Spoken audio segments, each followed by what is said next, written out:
How to speed up video in CapCut. Hello everyone, I am Vishaka and welcome to our channel. Now let's get right into the tutorial.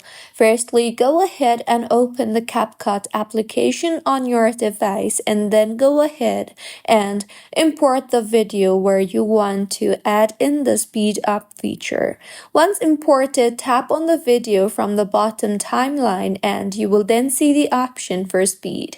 Tap on it and then tap on the normal option you see there, and in this particular interface you will be able to make changes to the speed of the video. So simply on the drag bar you see at the bottom, adjust the speed towards the right in order to speed up your video. You can speed up your video from 1x to 100x.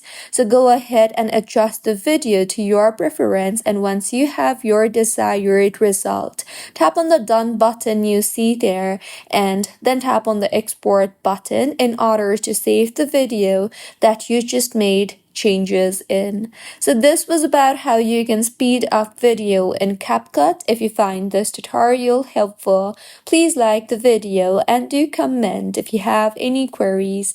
Also do subscribe to our channel for more helpful tutorials like this. See you on the next one.